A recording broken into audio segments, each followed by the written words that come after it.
Okay, political analyst John Dadian joins us once again this hour, and we were just discussing off camera here, John, that it really looks like the voting process really does work.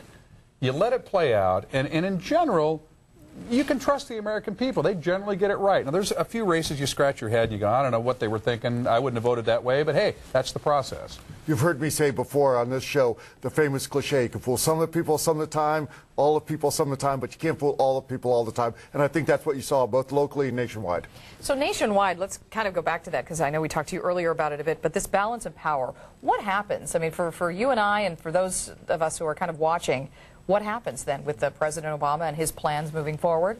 Well, there are so many subplots that are going on. Obviously, with the Republican Congress, the president's going to have a harder time pushing his administration's agenda, without a doubt. But long-range planning, if you saw, there were big gains in the governorships across the state. Well, why is that important? How does that affect San Diego? Because what's going to happen before the next election is going to be redistricting, and the governors have a lot of power. So that's going to make the Obama agenda even that much harder. So people are wondering, is Obama a one-term president? Now, I heard the national news talking about that a lot last night, but I'm wondering if the situation is slightly different here in California, since we were just voting on a panel to handle redistricting. Does the governor still play as big a role here in California as in other places that don't have these panels? No, and again, before the governor played a bigger role, what this panel does is it already had the state legislature as part of their mandate. What the proposition that passed yesterday was just to add Congress to it. So that's huge, because as you saw in California, congressional districts really didn't change at all to speak of, because they are such secure registration. Okay, so let's talk about some of the powerful positions that will be picked up by congressmen in our state, including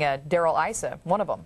That's huge. And again, to the average man on the street voting public, they don't understand what the oversight committee is. Let me tell you, it's one of the most powerful committees. And where it helps San Diego's, Darrell Issa will be very powerful as far as that particular committee. But because he's the chairman, that will help him with influence with other committees, telling his colleagues, I need help in San Diego. So this is terrific for San Diego. Now, when you start putting, though, a lot of freshman congressmen in, and they don't have seniority, I don't think folks realize the implications of that either. When you toss out the incumbent with the seniority, you toss out the person who would likely have been a very powerful member of Congress and maybe been a chairman of a committee. Now, in the case of Duncan Hunter, even though Mr. Hunter retained his seat, his father before him had seniority, was the chairman of the House Armed Services Committee, which was huge. Well, now, you're not going to see that from Duncan D. Anytime in the near future, because he's only in his second term. So, Mark, you're absolutely right. But here's what one of the big differences is. I'll compare this to the '94 when the Republicans took over. In '94, when the Republicans took over, the joke was they had to be shown how to use a gavel, because it had been more than 40 years since they had the power. Right. We don't see that now. For example, Congressman Bill Bray, our local congressman, he was there in '94, and now he's back in the majority party. So you have a lot of institutional knowledge that knows how to work as a majority party. So you don't have that lack of, that void of knowledge there. That's absolutely. You have actually a very good balance of the new young kids on the block, but the seasoned hands. And speaking of new young kids on the block, and just to revisit this locally, the city council in San Diego is going to have a new flavor to it, if you will. We have 2 new council members, and again, that helps. And of course, the city has a term limit, so that changeover now is pretty regular. But yes, we have David Alvarez and Lori Zaff are going to be the new kids on the block for that council. I hate to keep going back to Prop D, but that's probably one of the most significant things that the city of San Diego saw on the ballot, if not the most significant thing. And I'm really wondering now, Councilman DeMaio says, well, now I'm going to put a plan forward here on Friday. We're going to balance the budget. We're going to save fire and police services.